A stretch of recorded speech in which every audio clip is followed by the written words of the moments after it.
again on HAPS, and you've probably heard all this before, but the best way to follow these is to follow the link at the top and join HAPS itself, where various comments and like will work better, but it is going out to a whole bunch of other social media things as well. And what we're doing today is just having a walk as part of 30 Days Wild, a little project from the Wildlife Trust that encourages people here to go out and do random acts of wildness, as they call it, every day, at least once a day in June. So what we will do is we'll have a bit of a wander through here. We'll see what we can see, pull stuff out and just generally enjoy the place. So I'm going to turn the camera around so we're looking up into the meadow and into the woodland rather than at me. And we'll make one start wandering.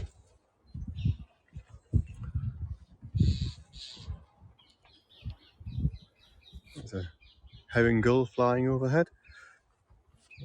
It's a little moth twittering here.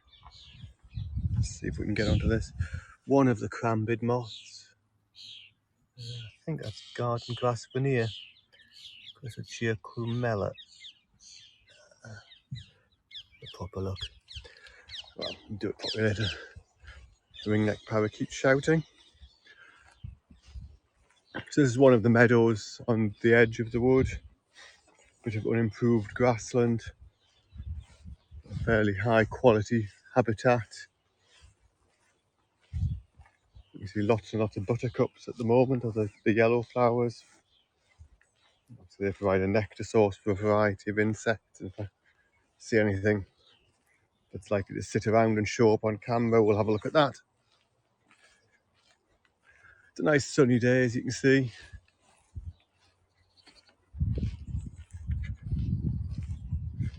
I'm just wandering up through the meadow.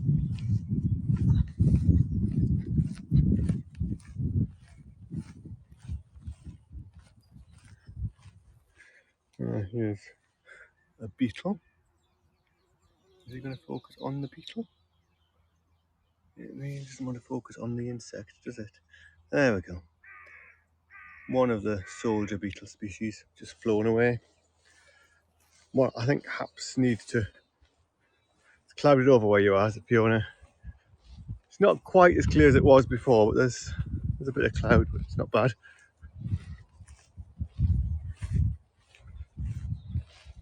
So we'll see what we can find.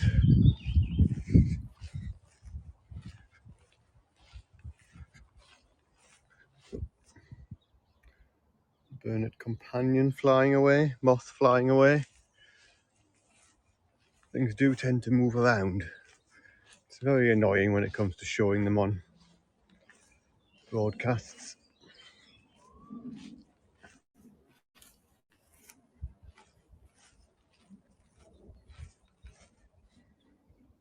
There's a little ladybird on here. Let's have a look at this.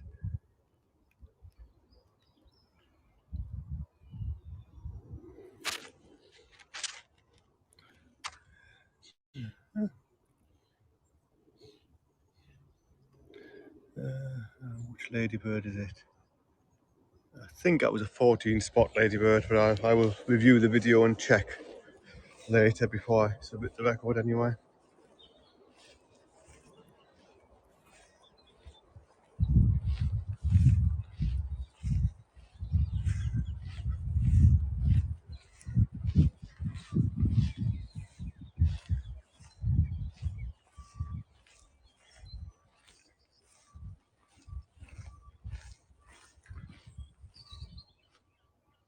Do I get a key at the Rand Cafe?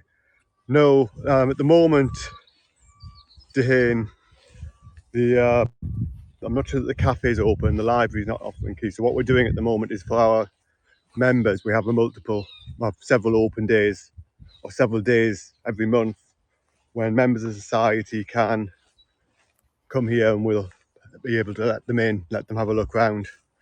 So we've not really been able to restart the borrow key from the library system, which we shut down at the start of COVID. And it's one of the things we're going to have to think about even as we move into more normal times, which are hopefully coming soon.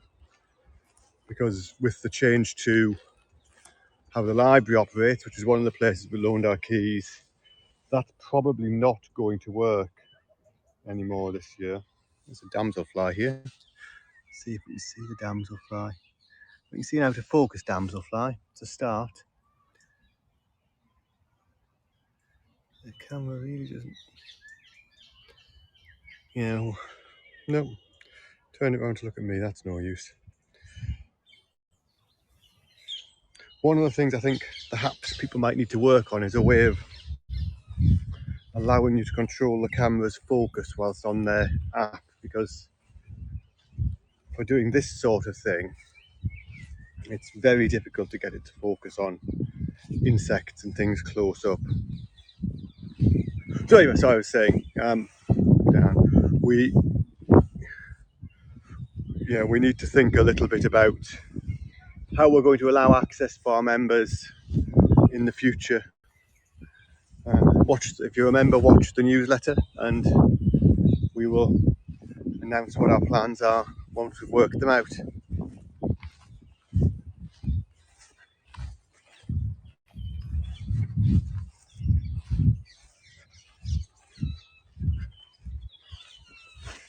So we're coming up towards the top of the paddock here and towards the Paddington branch of the Grand Union Canal. Maybe it was to see a couple of canal boats through there on the canal.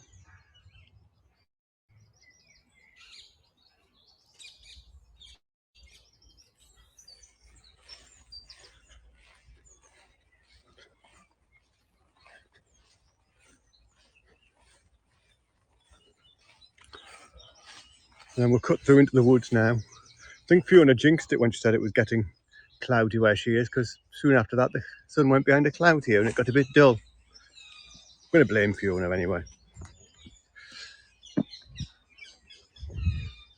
So we'll wander through into the woods. Much darker in the woods anyway, of course, because we've got the woodland canopy going on.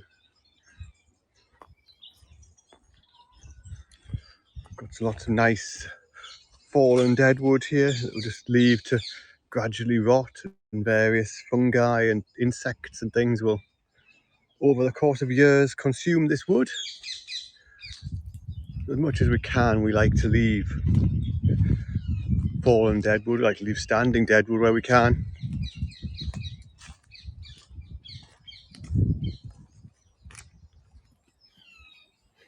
There's some bits of wild garlic growing. Flowers have rather finished now.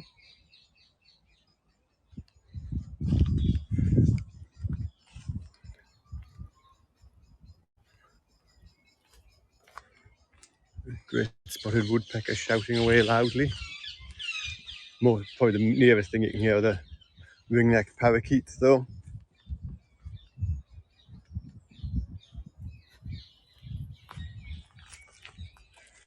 And one of our volunteers obviously forgot to take their tools away. I'll have to come back and clear that up a bit later on. I can pick them up and take them with me now, because otherwise I'm not coming back this way.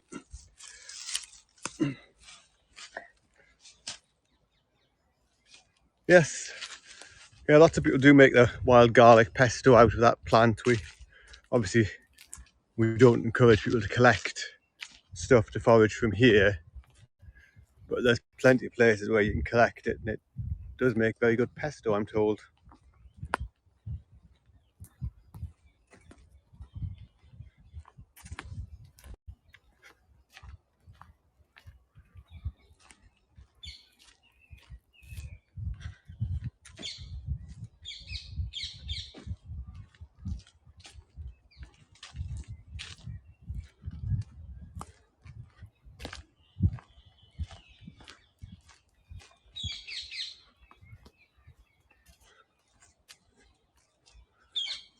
We're just going up to Central Clearing now. Here's, well, one of the clearings in the wood. People often like to sit down here and enjoy themselves and have a bit of a rest on their walk around. You see a sign left here from our education program. So we've wine tasting in a minute, Fiona. Well, that's almost a good reason to leave. Enjoy your wine tasting. So yes, one of the signs here from Nicola, who runs our education program. Obviously been doing something with the children, teaching them about leaf identification and how you can work out what sort of tree you're looking at. That would have kept them entertained and educated. Let me see, let's go this way.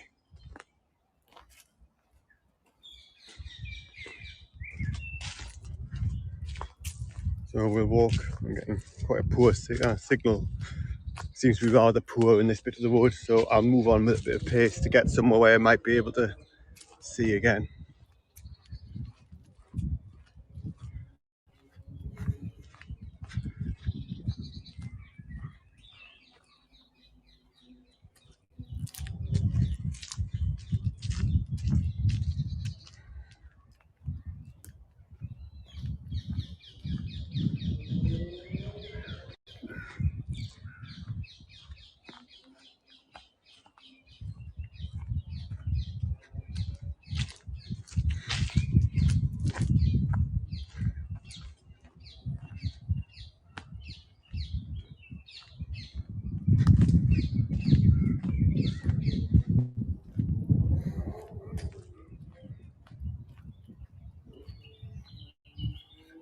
Some more of Nicola's educational material. I suspect she's got another class or another scout group or something coming in shortly. It's because she's usually very good at tidying up all these things when she's finished. So I suspect there's another group coming in, so they've just been left up. But that's showing one of our common or smooth newts, which we get here in the ponds and then under logs and in damp places. As far as I'm aware, it's the only newt we've got on this site. We don't have the palmate newt, which I think is usually on a different soil. I think that's usually on acidic soils, which we are not. And we don't have great crested newt, which is the rarest of Britain's three newts. But we haven't very systematically surveyed for them recently, so you never know. And then this meadow on the other side, we've got our specially trained lawnmowers. They're 4 Sussex cows, and they just are maintaining the meadow for us, grazing it, stopping it, scrubbing over, and keeping it generally in order. We'll not go in there today, not bother them. They seem to be having a nice, relaxing afternoon.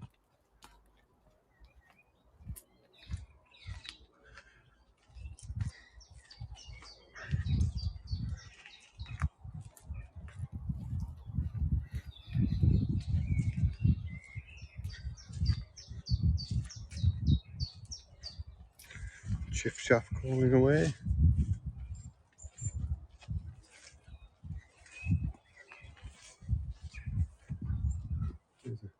Robin just hopped up on the fence post.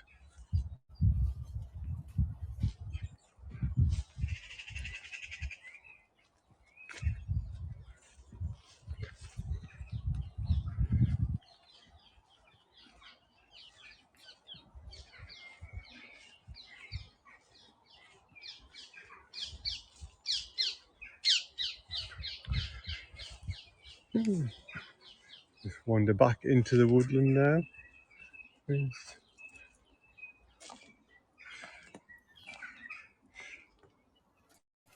It's getting nice and warm again, nice and sunny again, which is good. Lots of small flying insects around, flies of kinds, a few bumblebees, some wasps. In fact, as if anything's sitting down to show people, but it's all quite active in the warmth, which obviously makes it difficult to show on apps.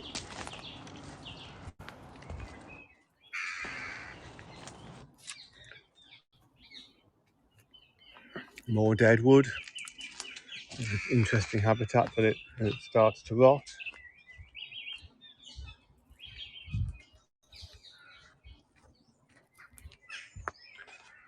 There's some crows and jackdaws shouting overhead as well.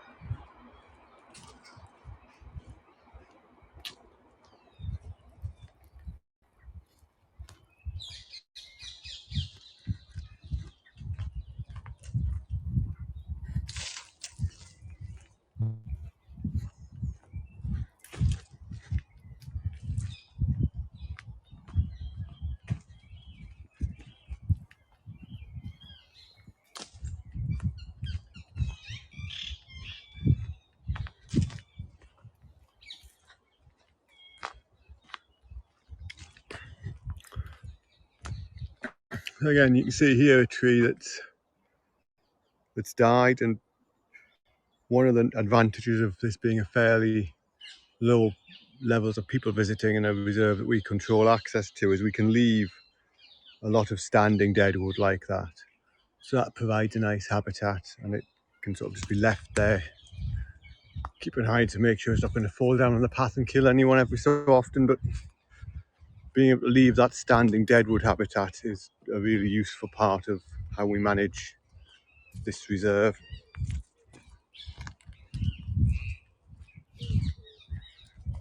Wood pigeon cooing away.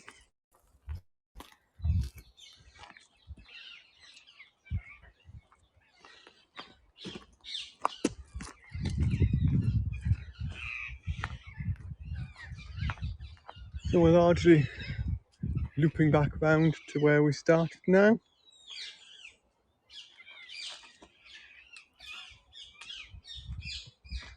Past some of our nest boxes we used to provide a breeding place for various birds.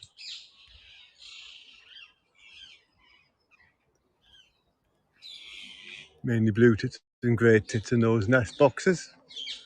I've got one or two further species scattered around the reserve as well. And if you go back a few days on the broadcast, there's one where I've got the camera up watching one of the starling nest boxes. So if you follow the link to HAPS and track back on there, you will hopefully find a broadcast where we watch the starling parents going in and out feeding their young, which was nice to see.